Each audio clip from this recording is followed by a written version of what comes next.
औज़ुबिल्लाहिमिनश्शैतानिर्रजीम बिस्मिल्लाहिर्रहमानिर्रहीम अल्लाहुम्मा सल्लि अला मुहम्मदिन व अला आलि मुहम्मदिन कमा सल्लैता अला इब्राहीम व अला आलि इब्राहीम इन्नका हमीदुम मजीद अल्लाहुम्मा बारिक अला मुहम्मदिन व अला आलि मुहम्मदिन कमा बारकता अला इब्राहीम व अला आलि इब्राहीम इन्नका हमीदुम मजीद। 9th क्लास का आज हम करेंगे 6.2। 6.2 करने से पहले 6.2 में ट्रिग्नोमेट्रिक रेशोज़ यूज़ हुई हैं। ट्रिग्नोमेट्रिक रेशोज़ इस्तेमाल करने से पहले हम करते हैं कि ट्रिग्नोमेट्रिक रेशोज़ होती क्या हैं और ये कहाँ कहाँ अप्लाई होती हैं। ट्रिग्नोमेट्रिक फंक्शंस जो हैं वो हमारे पास हैं the functions that relate angles to side in a right angle triangle are known as trigonometric functions. कहते हैं ऐसे फंक्शंस जो राइट एंगल ट्राइंगल में रिलेट करते हैं और हमारी ट्रिग्नोमेट्रिक फंक्शंस कहलाते हैं। वो हैं हमारी 3 values sine theta, cosine theta और टेंजेंट थीटा। ये हम ज्योमेट्री में इस्तेमाल करते हैं। इसके अलावा डेली लाइफ में, फ़िज़िक्स में और भी इसके बहुत ज़्यादा इस्तेमालात हैं। हम इसको ट्रिग्नोमेट्रिक रेशोज़ जो हैं किसी भी चीज़ का, सितारों का, सियारों का, चाँद का फासला मालूम करने के लिए, एंगल मालूम करने के लिए इस्तेमाल करते हैं। इसके अलावा फ़िज़िक्स में हम इसको फ़ोर्स निकालनी हो, हमने वेलोसिटी निकालनी हो, कोई वेक्टर फाइंड आउट करना हो, वर्क डन निकालना हो, इसके लिए भी हम ट्रिग्नोमेट्रिक रेशोज़ यूज़ करेंगे। इसके अलावा कंप्यूटर ग्राफिक्स में भी ट्रिग्नोमेट्रिक रेशोज़ इस्तेमाल होती हैं। 2D या 3D एनिमेशन करनी है उसमें भी इस्तेमाल होंगी। यहाँ भी हमें एप्लीकेशंस में क्या बताया हुआ है, application of trigonometric ratios when we make use of a ruler और measuring tape to measure the thickness of a book, the length of a pencil, the height of a chair or table or dimensions of a classroom, we are making direct measurements।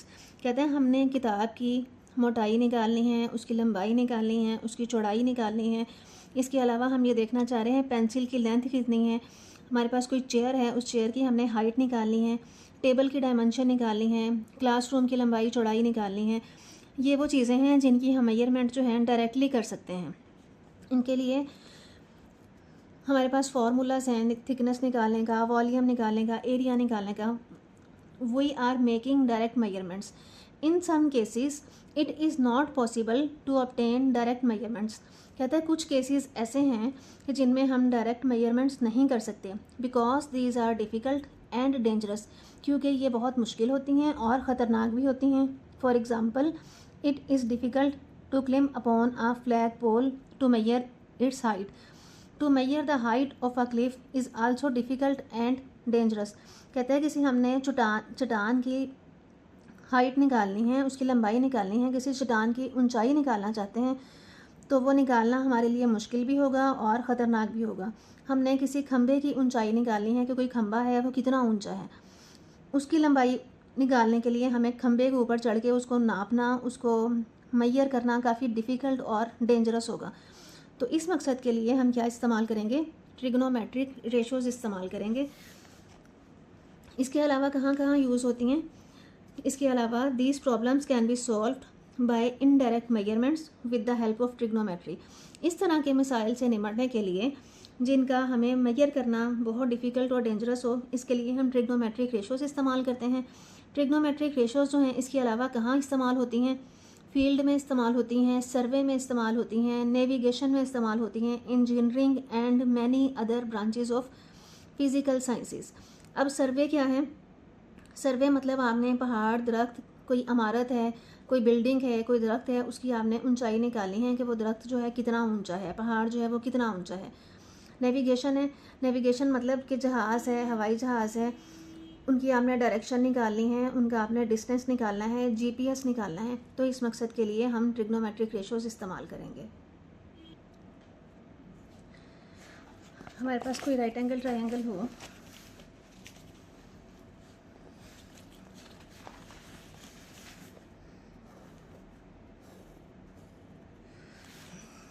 ये है right angle triangle. इसमें हमारी जिसके ऊपर angle, जिस line के ऊपर angle बन रहा होता है उसको हम कहते हैं बेस। जो 90 का एंगल बना रही होती है उसको कहते हैं परपेंडिकुलर, और जो थर्ड साइड होती है उसको हम कहते हैं हाइपोटेन्यूज। इसको हम कहते हैं कायदा, अमूद और वतर। इसके मुताबिक BC लाइन जो है AC लाइन के ऊपर 90 का एंगल बना रही है। तो BC जो है हमारा परपेंडिकुलर या अमूद है, AC जो है हमारा बेस या कायदा है, एंड थर्ड साइड जो है AB वो हमारा वतर या हाइपोटेन्यूज है। तो यहाँ इसको भी अंडरलाइन कर लें, बुक पे भी लिखा हुआ है, the side AC is called the base and the side AB is called the hypotenuse. The side BC is called the perpendicular, जो BC साइड है। तो BC साइड कहते हैं opposite to an angle theta. ये वाला angle theta बन रहा है हमारा, ये जो एंगल थीटा बन रहा है, थीटा के अपोजिट साइड पे जो साइड आएगी, एंगल की अपोजिट जो साइड होगी वो परपेंडिकुलर होगी। ये थीटा है, थीटा का अपोजिट ये BC साइड है, इसको हम परपेंडिकुलर कहेंगे। तो अब हमें वैल्यूज़ दी हुई हैं। साइन थीटा, 3 वैल्यूज़ हैं हमारे पास। साइन थीटा, इसको यूँ लिखते हैं SINE, लेकिन हम मुख्तसर करके यूँ लिख लेते हैं, sine theta, cos theta and tan theta. Sine का उल्ट होता है कोसेकेंट थीटा, कॉस का उल्ट होता है सेकेंट थीटा, टैन का उल्ट होता है कॉट थीटा। साइन जो है वो इक्वल होता है परपेंडिकुलर ओवर हाइपोटेन्यूज A/C। अब हमने इनको नाम दे दिए थे, A के बिल्कुल सामने वाली साइड को A का नाम दिया, C के बिल्कुल सामने वाली साइड को C का नाम दिया, B के बिल्कुल सामने वाली साइड को B का नाम दे दिया। तो साइन थीटा बराबर होगा perpendicular over hypotenuse, cos theta बराबर होगा base over hypotenuse, tan theta equal होगा परपेंडिकुलर ओवर बेस। अब साइन का उल्ट है कोसेकेंट, ये था A/C, तो ये होगा C/A। इसमें था परपेंडिकुलर ओवर हाइपोटेन्यूज, इसमें होगा हाइपोटेन्यूज ओवर परपेंडिकुलर। कॉस का उल्ट है सेकेंट, इधर था बेस ओवर हाइपोटेन्यूज, इधर है हाइपोटेन्यूज ओवर बेस। टैन में है परपेंडिकुलर ओवर बेस, कॉट में है बेस ओवर परपेंडिकुलर। हम क्वेश्चंस की तरफ जाते हैं, क्वेश्चन करते हुए आपको ज़्यादा अच्छे से समझ आ जाएगी। क्वेश्चन नंबर है 6.2, एक्सरसाइज है 6.2 का क्वेश्चन नंबर 1। क्वेश्चन नंबर 1 में ही हमें कुछ पार्ट्स दिए हुए हैं, ये इनको हमने A, B, C इन तीनों डायग्राम्स के लिए करना है। A के लिए ये सारे पार्ट्स, फिर B के लिए भी यही सारे पार्ट्स, और फिर C के लिए भी यही सारे पार्ट्स। अब हम करने लगे हैं A पार्ट। एक्सरसाइज है 6.2, क्वेश्चन नंबर 1 है। तो क्वेश्चन नंबर 1 में हमें डायग्राम दी हुई है,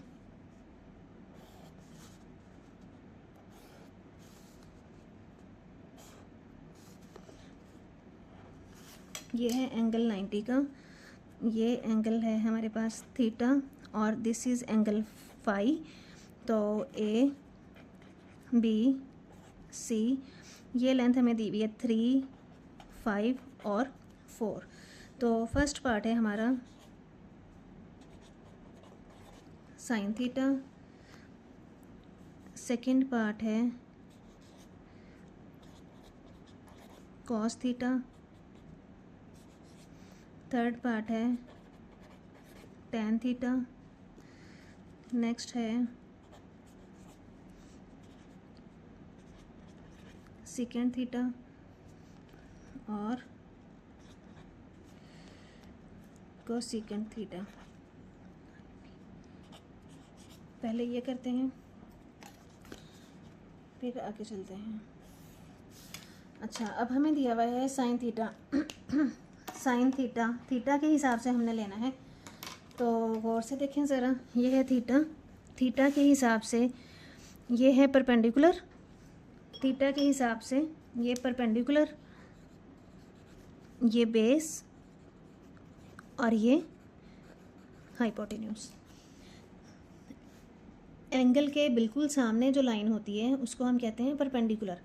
अब मेरा जो एंगल है थीटा है, थीटा के बिल्कुल सामने परपेंडिकुलर, और जिसके ऊपर एंगल बन रहा होता है वो बेस, थर्ड साइड हाइपोटेन्यूज होती है।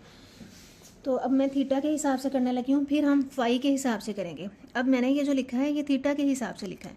तो देखें, साइन थीटा इक्वल होता है परपेंडिकुलर ओवर हाइपोटेन्यूज। तो परपेंडिकुलर क्या है हमारा 4 ओवर हाइपोटेन्यूज क्या है 4/5। तो कॉज हमारा बराबर होता है बेस ओवर हाइपोटेन्यूज। तो बेस हमारी क्या है 3 और हाइपोटेन्यूज हमारा क्या है, इसको मैं उर्दू में भी लिख देती हूँ ताकि उर्दू मीडियम वाले बच्चों के लिए कोई मसला ना हो। तो ये आ जाएगा 3/5। सेम इसी तरह से tan लिख लें। tan इक्वल होता है परपेंडिकुलर ओवर बेस। परपेंडिकुलर क्या है हमारा 4 ओवर बेस क्या है 3। तो ये आंसर है, ये आंसर है, बस हमने ये वैल्यूज़ ही बतानी है। सेकंड किसका उल्टा जी, सेकंड उल्टा है कॉस का। तो यहाँ से आ जाएगा हमारे पास हाइपोटेन्यूज ओवर बेस, आ जाएगा 5/3। इसी तरह से कोसेकेंट किसका उल्टा है, कोसेकेंट उल्टा है साइन का। तो आ जाएगा हाइपोटेन्यूज ओवर परपेंडिकुलर, क्या वैल्यू है इसकी 5/4। नेक्स्ट है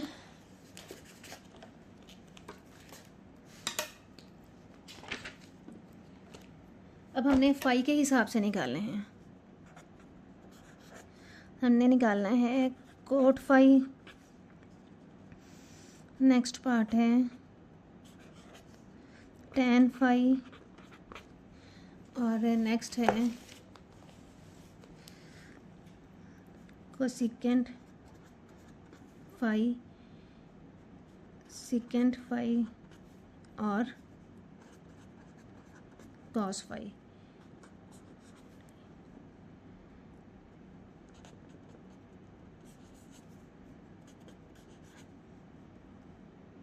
ये हमारे सारे पार्ट्स हैं। अब आ जाएं दोबारा इसकी तरफ।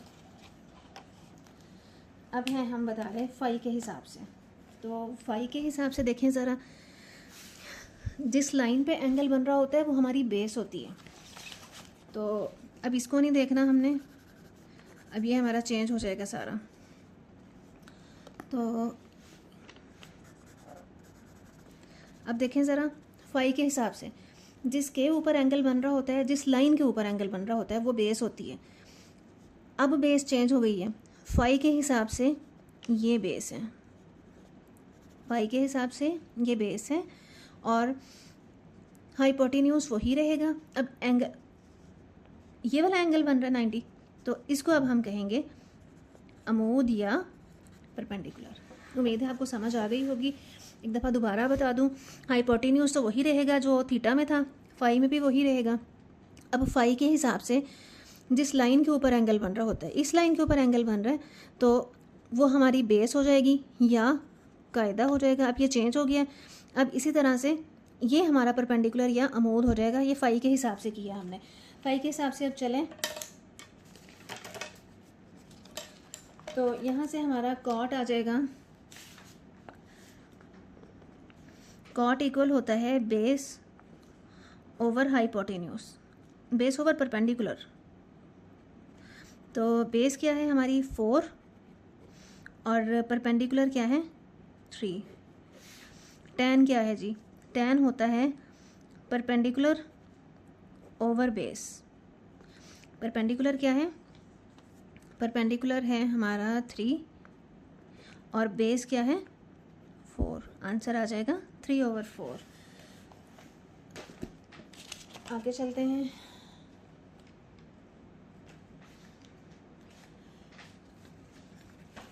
ये पार्ट हमें दिया हुआ है कोसेकेंट। कोसेकेंट किसके इक्वल होता है, कोसेकेंट इक्वल होता है हाइपोटेन्यूज ओवर परपेंडिकुलर और कॉस जो है वो इक्वल होता है बेस ओवर हाइपोटेन्यूज। सेकेंड जो है वो इक्वल होता है हाइपोटेन्यूज ओवर बेस। अब देखें, अब यहाँ पे हमारा हाइपोटेन्यूज जो है, हाइपोटेन्यूज जो है 5 है, तो ये आ जाएगा 5, परपेंडिकुलर आ जाएगा 3, 5/3। बेस है हमारी 4 और हाइपोटेन्यूज है 5। इसी तरह से यहाँ पे हाइपोटेन्यूज है हमारा 5 और बेस है हमारी कायदा है 4। तो ये हमारे आंसर्स हैं। तो ये हमने किया है ए डायग्राम के लिए। अब हम यही वाले सारे क्वेश्चंस करेंगे for B diagram. B diagram हमें दी हुई है। बी डायग्राम में हमें गिवन है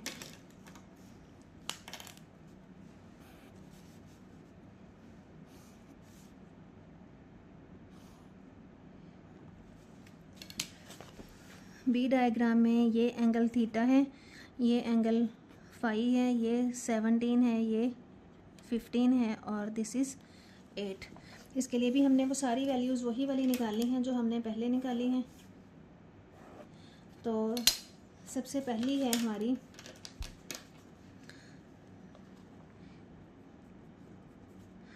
sine theta, cos theta, tan theta, secant theta, cosecant theta.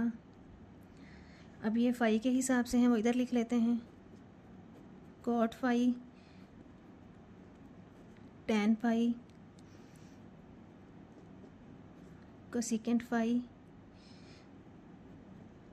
Second phi and this is cos phi. तो थीटा के हिसाब से पहले करते हैं।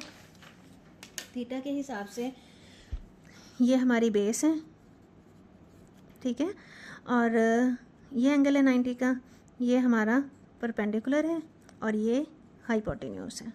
तो इसके हिसाब से चलें। साइन थीटा बराबर होता है परपेंडिकुलर ओवर हाइपोटेन्यूज। परपेंडिकुलर है हमारा 8 ओवर हाइपोटेन्यूज है 17। कॉस किसके इक्वल है? Base over hypotenuse. बेस है हमारी 15 और हाइपोटेन्यूज है हमारा 17। टैन किसके इक्वल होता है? Perpendicular over base. परपेंडिकुलर क्या है हमारा? 8 और बेस है हमारी 15। सेकेंड किसके इक्वल होता है? Hypotenuse over base. हाइपोटेन्यूज क्या है? 17, बेस क्या है? 15। अब नेक्स्ट देखें, कोसेकेंड क्या होता है? Hypotenuse over perpendicular. हाइपोटेन्यूज क्या है? 17 एंड परपेंडिकुलर क्या है? 8। ये हमने किया है थीटा के हिसाब से। अब हमने करना है फाई के हिसाब से। फाई के हिसाब से देखें, अब ये है फाई। फाई के हिसाब से हाइपोटेन्यूज तो वही रहेगा, परपेंडिकुलर और बेस चेंज हो जाता है। अब एंगल के अपोजिट साइड वाला जो होगा ये हमारा हो जाएगा, ये हमारा हो जाएगा perpendicular and this will be base. अब फाई के हिसाब से ये बेस है और ये परपेंडिकुलर है। कॉट किसके इक्वल होता है? Base over perpendicular. बेस है अब हमारी 8 और परपेंडिकुलर है हमारा अब 15। अब ये चेंज कर दिया हमने। टैन फाई जो है, टैन किसके इक्वल होता है? Perpendicular over base. परपेंडिकुलर क्या है? 15 ओवर बेस क्या है? 8। Cosecant hypotenuse over perpendicular. Hypotenuse क्या है? 17। परपेंडिकुलर क्या है? 15। ये हमारा आंसर है। Second hypotenuse over base. Hypotenuse क्या है? 17। बेस क्या है? 8। कॉस इक्वल होता है बेस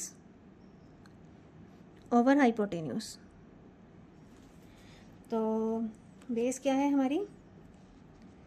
8 एंड हाइपोटेन्यूज इज 17। तो ये हमारे बी पार्ट के आंसर्स हैं। अब लास्ट पार्ट है इसका सी पार्ट। सी पार्ट में ये है सी पार्ट। सी पार्ट के लिए भी हमने ये सारी वैल्यूज़ निकालनी है। अब चलते हैं सी पार्ट की तरफ।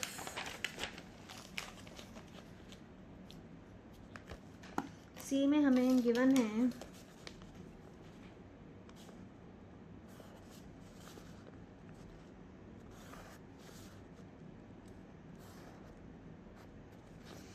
ये हमें दिया हुआ है फाई, ये है हमारा theta, this is 13, 12, 5, B, A and C.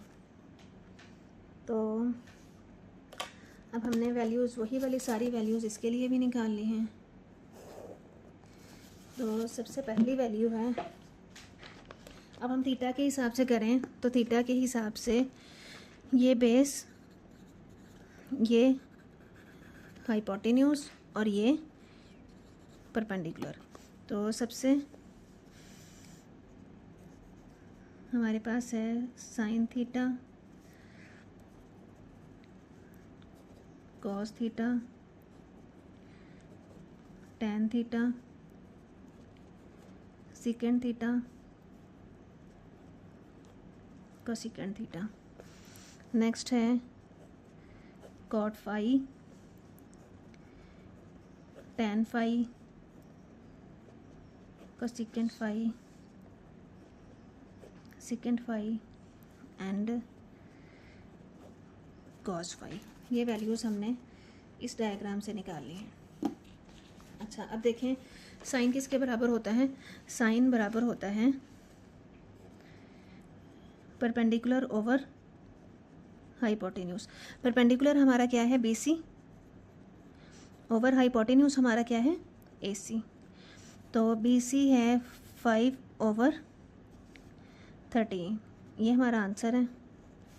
Cos किसके इक्वल होता है, बेस ओवर हाइपोटेन्यूज। बेस क्या है जी, AB, और हाइपोटेन्यूज क्या है, AC। आंसर आ जाएगा 12/13। टैन किसके इक्वल है, परपेंडिकुलर ओवर बेस। परपेंडिकुलर है हमारा BC ओवर बेस है AB। BC है 5 और AB है 12, ये आंसर है। सेकेंड इक्वल होता है हाइपोटेन्यूज ओवर बेस। अब मैं डायरेक्ट ही लिख रही हूँ यहाँ से, ये BC AC ये नहीं लिख रही, आप खुद लिख लीजिएगा। हाइपोटेन्यूज है हमारे पास 13 ओवर बेस है हमारे पास 12। कोसेकेंट होता है हाइपोटेन्यूज ओवर परपेंडिकुलर। हाइपोटेन्यूज क्या है 13, परपेंडिकुलर क्या है 5। अब आ जाएं फाई वाली वैल्यूज़ की तरफ। फाई वाली वैल्यूज़ में हमने ये चेंज हो जाएगा, एंगल के बिल्कुल सामने परपेंडिकुलर और जिसके ऊपर एंगल बनता है वो बेस। उम्मीद है आपको याद हो गया होगा अब तक। तो फाई के हिसाब से ये बेस है, तो कॉट आ जाएगा बेस ओवर परपेंडिकुलर। बेस है हमारी अब चेंज हो गई है, BC ओवर परपेंडिकुलर क्या है, AB। BC है 5/12। टैन की वैल्यू, टैन इक्वल होता है परपेंडिकुलर ओवर बेस। परपेंडिकुलर है अब 12 ओवर बेस है अब 5। कोसेकेंट उल्ट होता है, इक्वल होता है हाइपोटेन्यूज ओवर परपेंडिकुलर। हाइपोटेन्यूज क्या है हमारा जी 13 ओवर परपेंडिकुलर क्या है 12। सेकेंट इक्वल होता है हाइपोटेन्यूज ओवर बेस। हाइपोटेन्यूज क्या है 13 और बेस क्या है 5। कॉज इक्वल होता है बेस ओवर हाइपोटेन्यूज। बेस क्या है 5 और हाइपोटेन्यूज क्या है 13। ये हमारे आंसर्स हैं जी। उम्मीद है आपको वीडियो अच्छी लगी होगी। वीडियो अच्छी लगी हो तो लाइक कर दें, चैनल को सब्सक्राइब कर दें। Thank you so much and अल्लाह हाफिज़।